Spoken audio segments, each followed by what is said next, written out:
"Welcome back, boss," said Anthony, my maitre d', with a warm smile as I slipped discreetly through the staff entrance. I needed a few minutes to mentally prepare myself before walking through the front door as a guest. On the other side of those frosted glass doors, my family was gathered around the center table at Meridian, criticizing every detail of the environment I had personally designed. They had no idea they were dining at my restaurant. "My name is Sam, I'm 32 years old, and tonight I would face the family that cut me off financially 6 years ago when I dropped out of Harvard Business School to pursue my passion for cooking.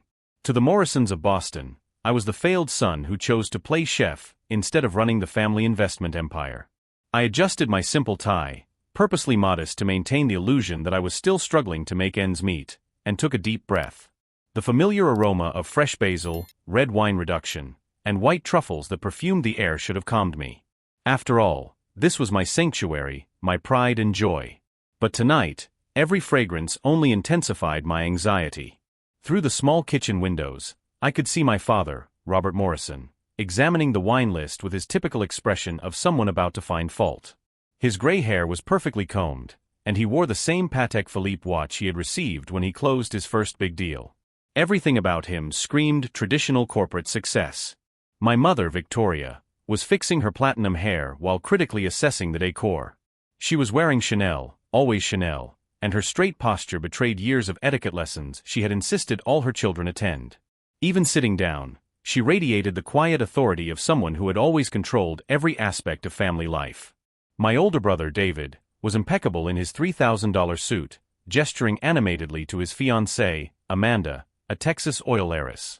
David had followed exactly the path our parents had laid out for him: Harvard Business, MBA from Wharton, a prominent position in the family business.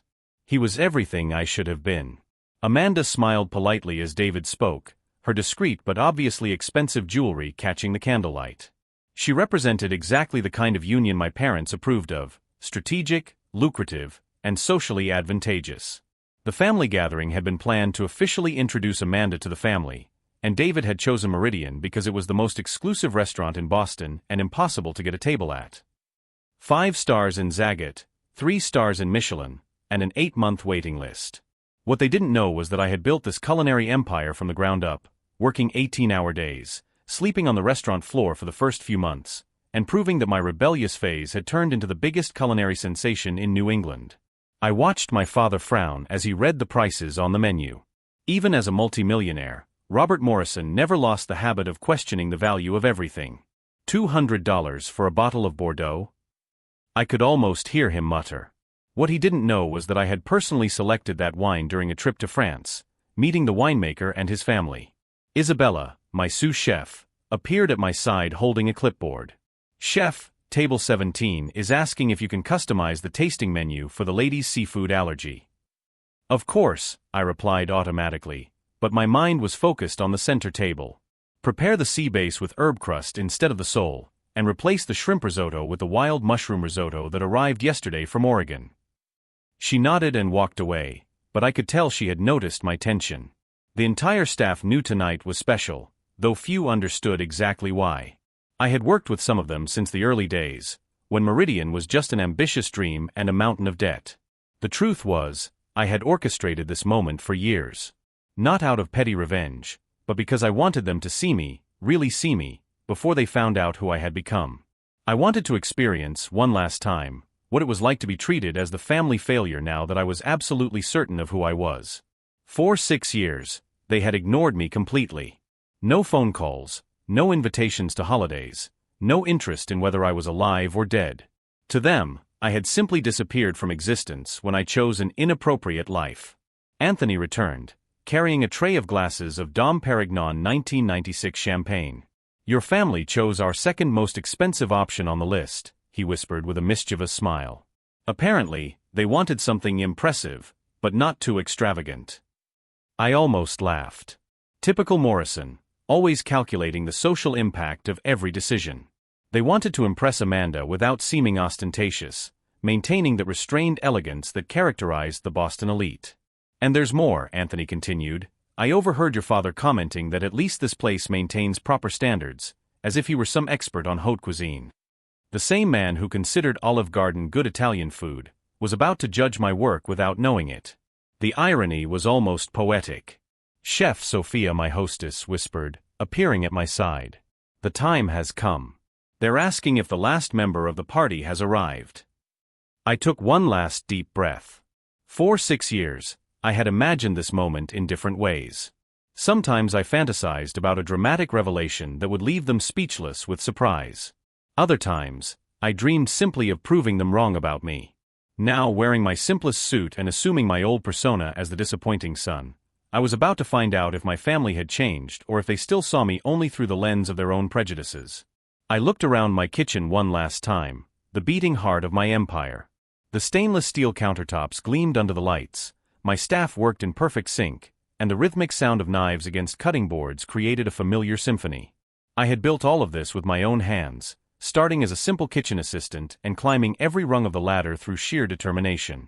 If you're curious to know how a family can humiliate someone in their own restaurant without even knowing it, keep reading. What they didn't suspect was that every criticism they would make that night would be about something I had created with my own hands. Every dish they would taste had been developed during late nights when I worked alone, experimenting with combinations until I achieved perfection. And when it came time to pay the bill, well, let's just say it would be the most revealing dinner in Morrison history. As I walked toward the door that would take me back to my role as the failed son, I smiled discreetly. They thought they knew Sam Morrison. Tonight, they would discover that they didn't know the man I had become at all.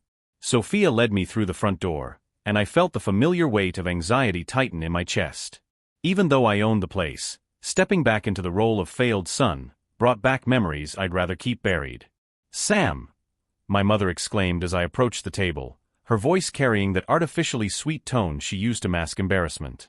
"You're finally here. We were starting to think you weren't coming." She stood up to give me a quick, calculated hug, the kind that seems warm to outside observers but is cold enough to communicate disapproval.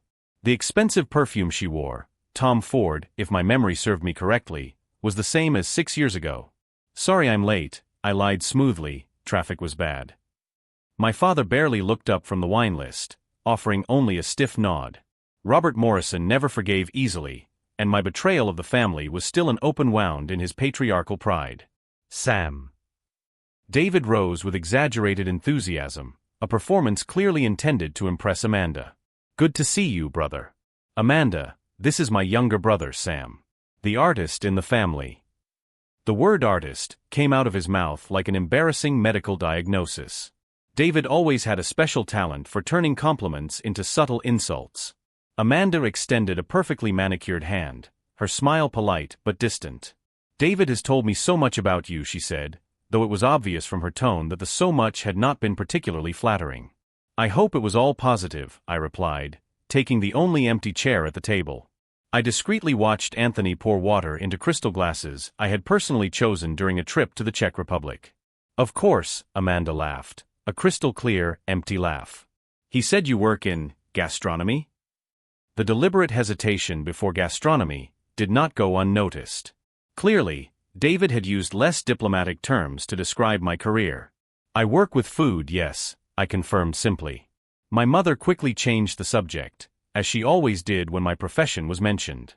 "Amanda, dear, tell Sam about your honeymoon plans. They're going to Tuscany."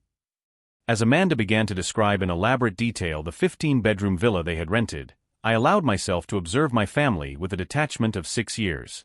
It was surreal to be sitting here, listening to them talk about extravagant spending, when the last conversation we had had was about how I was wasting my life. The memory of that final night came back with full force. I was in the library of our Beacon Hill home, trying to explain why I couldn't continue with my MBA. My father had slammed his fist on the antique mahogany table that had belonged to our family for 3 generations. "You're throwing away everything we've worked for," he had shouted. "The Morrisons built this financial empire over 50 years, and you want to abandon it all for what? Flipping burgers." My mother had been even harsher, in her cold, calculating way. "If you leave this house to pursue this fantasy, don't come back expecting us to take care of you when you fail. And you will fail, Sam. People like us don't work in kitchens." David, always the model son, had tried to mediate. "Sam, man, everyone has a rebellious phase. But this is too extreme. Think about the family, our reputation. What are we going to tell our friends?" Reputation. It always came back to that. The wine you chose is perfect, I said, bringing my attention back to the present. Anthony had just poured the Dom Perignon, and I watched my father taste it with the seriousness of a professional sommelier. It's acceptable, he muttered, as if he were doing the restaurant a favor by not complaining. Although the price is a bit steep for a basic French champagne. Basic. A 1996 Dom Perignon that cost $400 a bottle.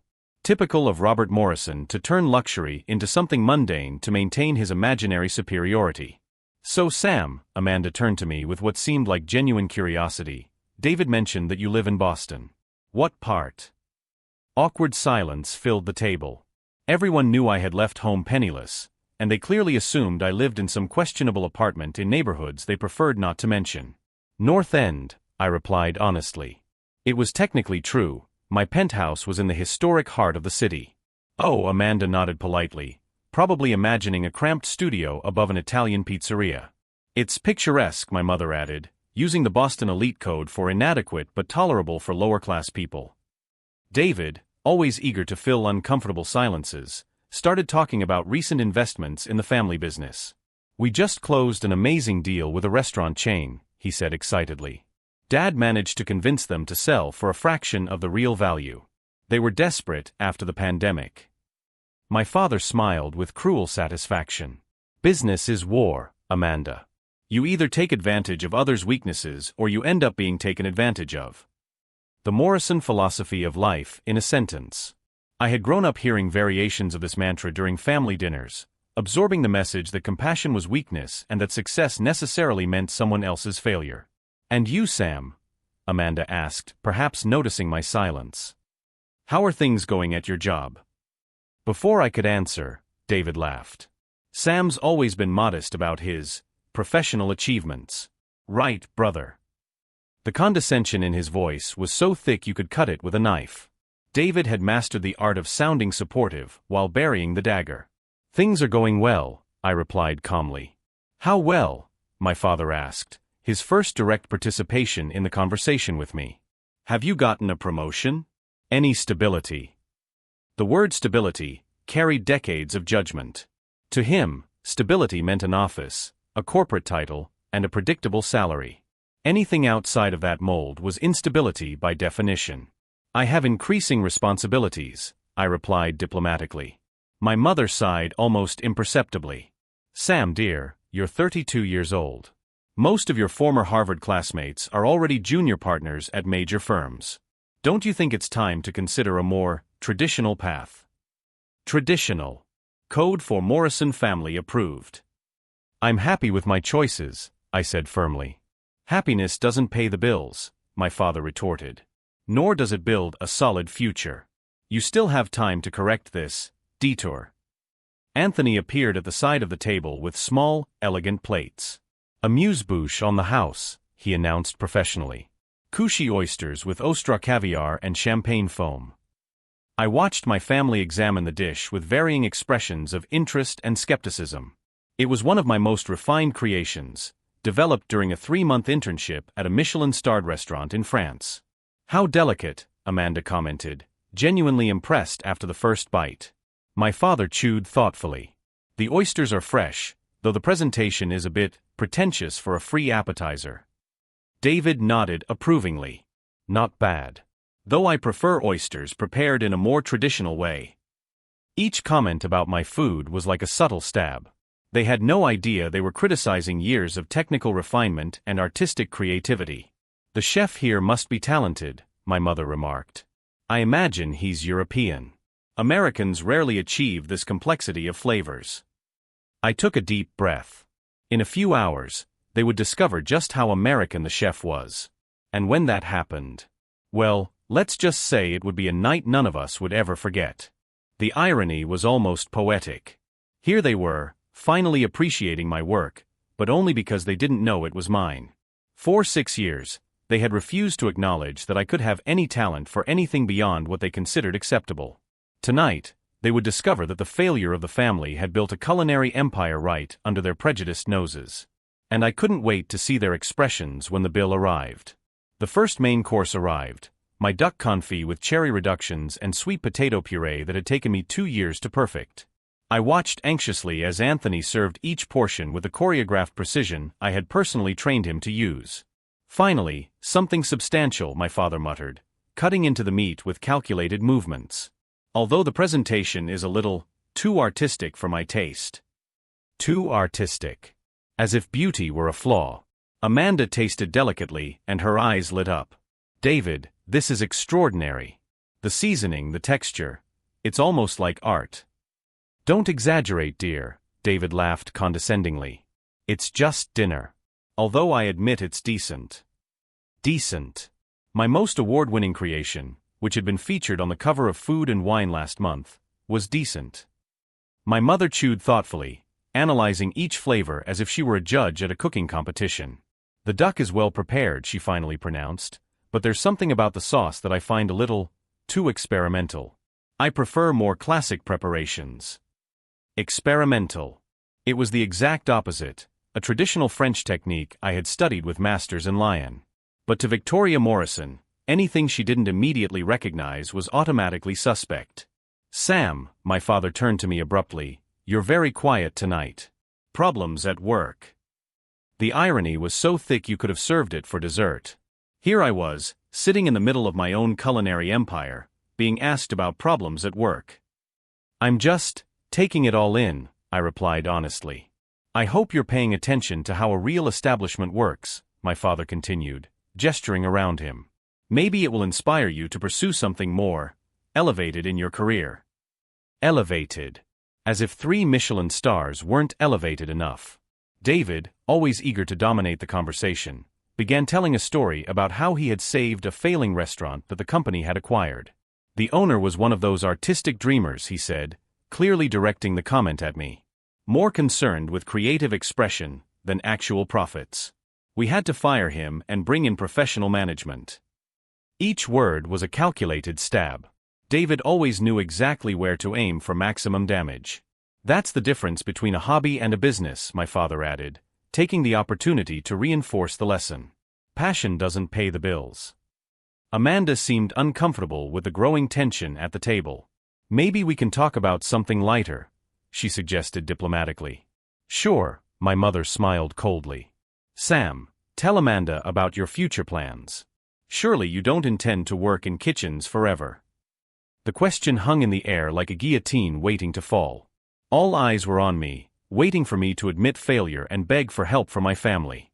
At that moment, I saw Isabella pass through the main room, supervising the service with the quiet elegance I so admired. She had started as an intern and was now my most talented sous chef. Seeing my tense expression, she made eye contact and arched an eyebrow, a silent question as to whether I needed interference. I shook my head almost imperceptibly. Not yet. I have a few projects in the works, I replied vaguely. David laughed openly. Projects? Sam, you're 32 years old. Projects is what teenagers have. Adult men have careers. David, Amanda whispered, clearly embarrassed by the gratuitous cruelty. No, Amanda, he needs to hear this, David continued, his voice taking on that authoritative tone I'd known since childhood. Sam has always run away from reality. Someone needs to be honest with him. Honest. From a man who had spent his entire life following a script written by his parents, never once risking an original decision. Maybe it's time to consider coming back home, my mother suggested with false kindness. Your old suite is still available. You could regroup, maybe take some refresher courses. Come back home. At 32. After building an empire from scratch. It was at that moment that Anthony appeared with the dessert menu, his timing perfect as always. May I suggest our house specialty? He offered professionally. A chocolate soufflé with homemade vanilla gelato. Soufflé? My father frowned. Won't that take forever? 20 minutes, sir, Anthony replied patiently. Too long, my father declared. We have commitments tonight. Something quicker. I watched Anthony maintain his professional composure even though he was being treated rudely. This man had worked in Michelin-starred restaurants in Paris and Rome, and he was being dismissed like an inexperienced waiter. How about our tiramisu? Anthony suggested. Prepared this morning, Available immediately. Acceptable, my father waved as if doing a favor. As Anthony walked away, I saw a look of discomfort flash across his face. My staff was watching their chef being humiliated by people who had no idea what they were talking about. You know what bothers me about these pretentious places, my father continued, clearly feeling comfortable to criticize freely. The service always has this air of superiority. As if they're making art instead of serving food. Art. Serving food. As if they were mutually exclusive. At least the wine is good, David offered, raising his glass. Although expensive for what it is. Expensive. A bottle of Bordeaux that cost less than $100 wholesale, and they were drinking for $250. A completely reasonable markup for a restaurant of this caliber. Amanda, noticing my prolonged silence, tried to include me in the conversation. Sam, you must know some interesting restaurants. Where do you like to dine when you're not working? Before I could answer, David laughed. Amanda, dear, people who work in restaurants can rarely afford to dine in places like this. The insult hung in the air like toxic smoke. It wasn't just about me, it was about the entire industry, all the professionals who dedicated their lives to the culinary arts. David's right, my mother added. That's why we're happy to provide this experience for you, Sam. Consider it a small taste of what could have been if you'd made different choices. A taste. Of my own restaurant. Of my own work. It was at that moment that something changed inside me. For 6 years, I had harbored hurt, anger, and frustration. I had built my success partly out of a desire to prove them wrong. But now, sitting here, watching them diminish not only me, but everything I stood for, everything my team stood for. It wasn't about proving anything anymore. It was about justice. The tiramisu arrived on individual plates, each decorated with caramel designs that Isabella had perfected. The presentation was flawless, perfectly defined layers, powdered sugar sprinkled with artistic precision. Finally, my father muttered, tasting a spoonful. At least they know how to make a traditional dessert properly. Properly. As if it were a minor achievement to prepare one of the most technically challenging desserts in Italian cuisine. As they ate my creation, casually criticizing every aspect of the experience I had orchestrated, I made a decision. I would no longer be the failed son accepting crumbs of approval. Tonight, the Morrisons would find out exactly who Sam had really become. And when the bill came, when Anthony announced that dinner had been on the house, when they asked why, well, that's when the real dinner would begin. I smiled inwardly as I watched my father mentally calculate the cost of the meal, probably preparing to complain about the prices. In a few hours, he would discover that he was eating for free at the restaurant of the son he had disowned. The irony would be delicious. More delicious than any dish I had ever created. As I watched my family savor the tiramisu, casually criticizing its overly creamy texture, I began to form the final plan. This would no longer be an impulsive revelation motivated by anger. It would be a masterfully orchestrated lesson in humility. Discreetly, I made eye contact with Anthony, who was supervising the service near the bar. A slight nod was enough. He understood that it was time to set in motion what we had discussed earlier. Anthony approached the table with impeccable professionalism. I hope you enjoyed your meal tonight, he said cordially. The chef would like to offer you a digestif on the house, our special cognac, aged for 15 years. How unnecessary, my father replied with an air of superiority.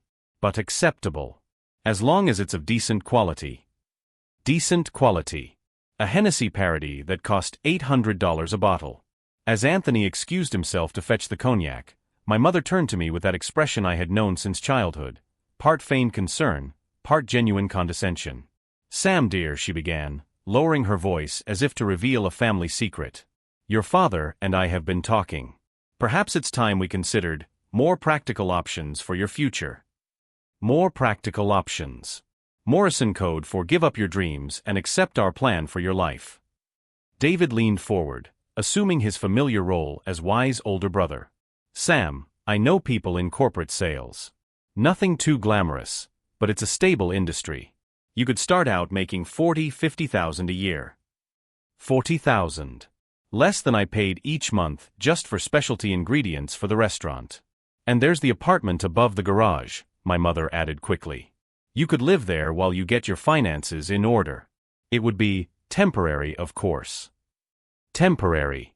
As if I were a troubled teenager who needed parental supervision at 32. Amanda looked genuinely uncomfortable with the conversation. Maybe Sam is happy with his current choices, she suggested diplomatically. Happiness isn't sustainable in the long run without financial stability, my father declared, as if he were quoting a law of physics. Sam needs to think about the future. Retirement, health insurance, property. Property. I owned one of the most valuable pieces of commercial real estate in Boston. Anthony returned with a tray holding 5 Baccarat crystal glasses and the bottle of Hennessy Paradis. Each glass had been warmed to the exact temperature to bring out the complex aromas of the cognac. Hennessy Paradis, he announced, pouring each glass with ritual precision. Notes of cinnamon, vanilla, and dried fruit, with a lingering finish of French oak. My father tasted first, naturally. His face went through a series of expressions: surprise, reluctant appreciation, and finally grudging acquiescence. Not bad, he admitted. Although it's clearly an unnecessary expense for the restaurant. Profit margins must be terrible with outlays like this. Profit margins. As if he understood anything about the economics of fine dining. David swirled the amber liquid in his glass, assuming an air of connoisseurship. It's decent, but I've had better. The Ritz has a superior selection. The Ritz. Where they served Martell Cordon Bleu as if it were the height of sophistication. It was at that moment that Isabella appeared beside our table, wearing her immaculate sous chef's uniform. She carried a small tray with what appeared to be cards. "Good evening," she said with a professional smile. "I'm Isabella Torres, sous chef at the Meridian. The chef would like to invite you to a special experience in the kitchen." My family exchanged curious glances. Kitchen tours were rare and usually reserved for very special guests. "What kind of experience?" my mother asked, her social curiosity overcoming any hesitation. "A private demonstration of our soufflé technique," Isabella explained. "The chef rarely does this for guests, but tonight is special." If you're following this story of family twists and turns, don't miss the moment when everything changes. Subscribe to the channel to see how a simple kitchen can become the stage for the most shocking revelation. David sat up straight. "That would be an honor," he said, always eager for exclusive experiences he could mention in future social conversations. "Of course," my father agreed. "Always interesting to see how professionals work." Professionals. As if it were a visit to the zoo to observe interesting species. Isabella handed out small printed cards. "These are the ingredients and techniques we'll be using." The chef insists that guests understand the complexity behind each creation. I watched my family examine the cards, their expressions gradually changing. The techniques listed were not simple: reduction of 20-year-old port wine, Madagascar vanilla foam infused with cardamom, hand-tempered Belgian chocolate base. "That sounds elaborate," Amanda commented, genuinely impressed. "Unnecessarily complicated," my father corrected, though his voice carried a note of reluctant respect. As they prepared to follow Isabella into the kitchen, I remained seated for an additional moment. This would be the final phase of my plan. In a few minutes, they would be in my kitchen, watching my staff work, hearing about my creations from a completely different perspective. Anthony approached discreetly. "Chef, everything is prepared as requested. The team has been briefed." "Thank you, Anthony," I murmured. "And the finale?" "Exactly as we planned," he confirmed with an almost imperceptible smile. I stood up to follow my family, but for a moment I stood still, absorbing the magnitude of what was about to happen. For 6 years, they had seen me as a failure, a disappointment, someone who had wasted opportunities and potential. In 15 minutes, they would discover that the failure of the family had built a culinary empire that they themselves had just unwittingly praised. That every criticism they had made tonight had been about something I had created with my own hands. More importantly, they would discover that the respect they had finally shown, for the food, the ambience, the service, had been directed at the work of someone they had completely rejected. Following them toward the kitchen, I watched my father gesticulate as he explained something to Amanda about the importance of recognizing quality when you see it. David was photographing everything with his phone, clearly planning to post about this exclusive experience on his social media. My mother walked with that upright posture that indicated she was mentally cataloging every detail for future social conversations. The prestige of dining at Meridian would be multiplied by the rarity of a visit to the kitchen. They had no idea they were about to walk into my office. When the kitchen doors swung open before us, revealing the beating heart of my empire, I took a deep breath. It was time to show the Morrisons exactly who Sam had become. And when the final bill arrived, when Anthony announced that the entire meal had been on the chef's tab, when they asked why, well, that's when the Morrison family's real education would finally begin. The moment of revelation was just a few steps away. And this time, it would be impossible to ignore or diminish my achievement. Because now they were literally inside it. The double doors to the kitchen swung open like theater curtains, revealing the beating heart of Meridian. The room was a hive of activity, chefs working at stations organized with military precision, the rhythmic sound of knives against cutting boards, the sizzle of pans over high heat creating a culinary symphony. "Welcome to the heart of Meridian," Isabella announced proudly, leading my family through the space I had personally designed. "Our kitchen operates under the philosophy that every dish is a work of art." I watched my parents take in the surroundings, the gleaming stainless steel countertops, the state-of-the-art ovens imported from France, the meticulous organization that transformed potential chaos into perfect harmony. "Impressive," my mother murmured, clearly surprised by the sophistication. "Much more elaborate than I imagined." Much more elaborate. Coming from someone who considered anything outside his limited experience inferior. David was filming everything with his phone, clearly excited by the exclusive access. "Amanda, look at all this equipment. It must have cost a fortune." A fortune I had invested every penny of my own profits to acquire. Isabella led us to the central station, where a perfect mise en place was prepared for the soufflé demonstration. Our technique involves a three-step process that our head chef developed over years of experimentation. Head chef. The words hung in the air like the aroma of vanilla wafting from the crème anglaise being prepared at the station next door. "Where is this mysterious chef?" my father asked, looking around curiously. "I'd like to congratulate him on the excellent dinner." It was at that moment that Anthony appeared at my side, carrying a pristine apron and a chef's toque. "Chef Morrison," he said formally, handing me the uniform, "your station is ready." The silence that followed was deafening. 6 pairs of eyes fixed on me with expressions ranging from total confusion to growing understanding. My mother was the first to process what had happened, her hand flying to cover her mouth in genuine shock. "Chef Morrison?" David repeated slowly, as if translating words in a foreign language. I put on my apron with deliberate movements, each gesture amplifying the tense silence that had taken over the kitchen. When I put on the touch, I officially transformed from Sam, the failed son, to Chef Sam Morrison, owner and executive chef of Meridian. "My name is Sam Morrison," I said calmly, my voice echoing through the now silent kitchen. "I am the executive chef and sole proprietor of this establishment. Welcome to my restaurant." Amanda was the first to find her voice. Your restaurant?" "Every dish you've tasted tonight," I continued, moving to my station with the confidence of years of practice. "Every sauce you've criticized, every technique you've questioned, all of it was created by these hands." I began the soufflé demonstration, separating eggs with fluid movements I'd repeated thousands of times. The familiar rhythm of the work centered me as I faced the moment I had anticipated for years. The duck confit my father considered too artistic. I whipped the egg whites into perfect peaks.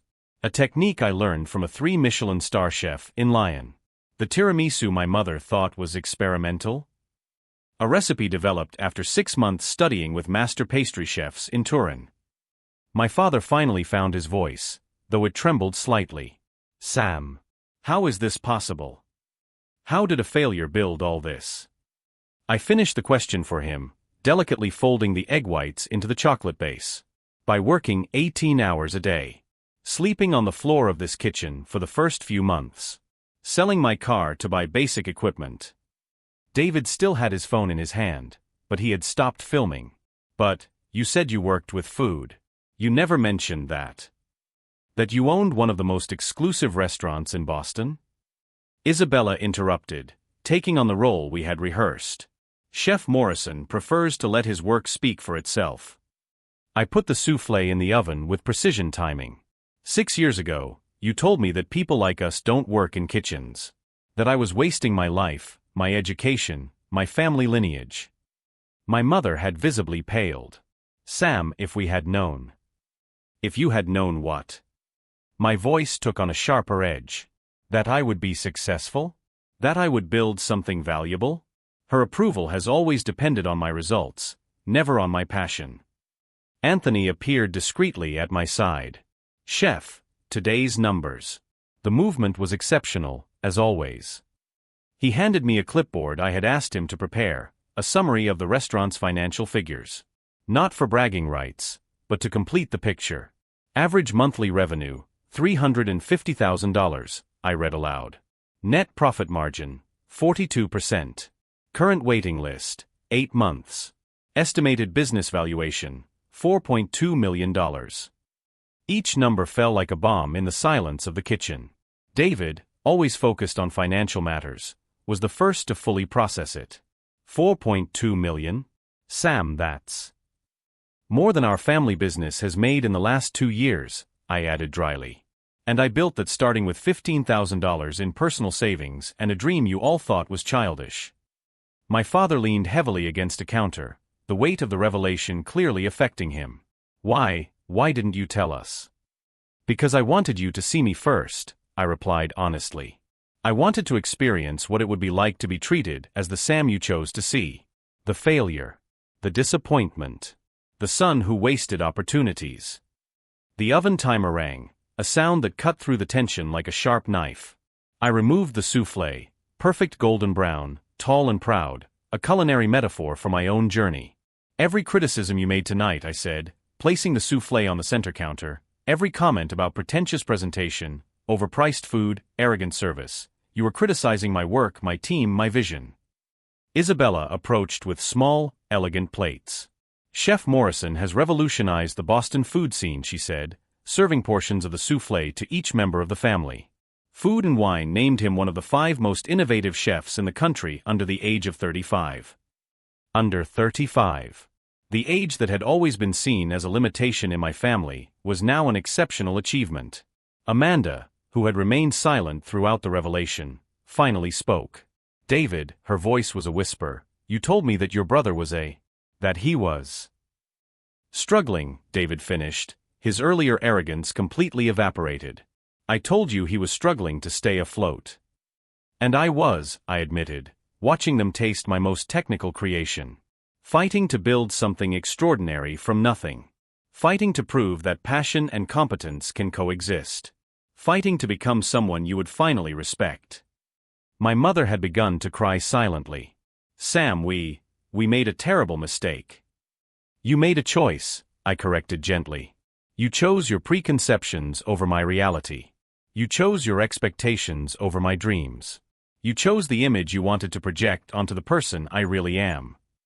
The soufflé was perfect, light, airy, with a complex flavor that unfolded on the palate. Just like my revenge, seemingly simple on the surface, but with layers of complexity that only revealed themselves fully at the end. Anthony reappeared, this time carrying the final bill for the evening. Today's bill, he announced, has been covered in full by the house. Compliments of Chef Morrison.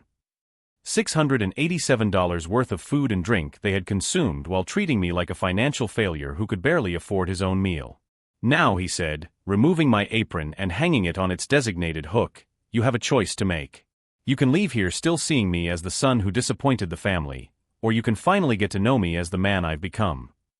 The silence that followed was charged with possibilities, of reconciliation, of understanding, of a completely reconfigured family future. But first, there was one last revelation that would make this night truly unforgettable. The final revelation came when Anthony returned with a sealed envelope. Chef Morrison, he said formally, this arrived for you this morning. I opened the envelope in front of my stunned family. It was an official letter from the James Beard Foundation, announcing my nomination for Chef of the Year, the highest culinary honor in the country. Congratulations, Chef, Isabella smiled. The ceremony will be next week in New York. My father, who had spent the last 15 minutes in absolute silence, finally spoke. Sam, we made an unforgivable mistake. You didn't make a mistake, I replied calmly. You made a choice based on prejudice. The difference is that mistakes are accidental. David, his eyes watering, approached me. Brother, I spent 6 years telling everyone you were a failure. How can we fix this? By starting to see me for who I really am, I replied. Not as an extension of your expectations. My mother had been crying silently throughout the revelation. Sam, please, give us a chance to get to know the extraordinary man you've become. It was in that moment that I realized something fundamental. My revenge wasn't about humiliating them. It was about freeing them from their own prejudices and freeing myself from the need for their approval. You can start by coming to the James Beard ceremony, I offered. Not as embarrassed parents trying to redeem themselves, but as a family genuinely interested in celebrating achievements based on passion. Amanda, who had watched everything in silence, finally spoke. David, do you realize that your brother is more successful than any of us? And he did it on his own, without family connections. The transformation was visible. David, who had always prided himself on being the model son, now looked at me with genuine respect. My parents, who had built identities based on controlling family narratives, were confronted with the reality that they had completely lost control. There's a table permanently reserved for the Morrison family, Anthony announced. Chef Morrison has always hoped that one day you would come and experience his work. Always hoped. Even after 6 years of silence, I had held out hope. Isabella approached with one last gift, a copy of the Food and Wine article featuring my story. Maybe you'd like to read about the whole journey, she suggested gently. I watched my family flip through the pages, seeing photographs of dishes they had criticized without knowing, reading about techniques they had called pretentious, discovering the complete narrative of overcoming adversity that had happened right under their noses. Sam, my father said, his voice breaking, Can I hug you? As the father of an extraordinary chef. I hugged him, feeling decades of tension dissolve. Dad, I whispered, you can hug me as the father of a son who chose his own path and triumphed. Leaving the kitchen, my transformed family walked differently. David didn't gesture arrogantly. My mother didn't evaluate everything with a critical eye. My father didn't look for flaws to criticize. They had learned that true success doesn't come from following family scripts, but from having the courage to write your own story. 3 months later, they were in the front row when I received the James Beard Award. My mother cried when I mentioned in my speech that true family celebrates passion, not just results. Meridian now has a 2-year waiting list. I just signed a contract for my second restaurant. My cookbook became a national bestseller. But the real victory was reconciling with my family, not on their terms, but by building a new dynamic based on mutual respect. If this story of overcoming adversity and reconciliation touched your heart, subscribe to the channel for more inspiring stories of people who turned rejection into revolution. Sometimes the greatest revenge isn't destroying those who hurt you, but becoming so extraordinary that they have no choice but to recognize your greatness. And remember, when someone tries to diminish your dreams, keep cooking. Success always tastes better when seasoned with determination.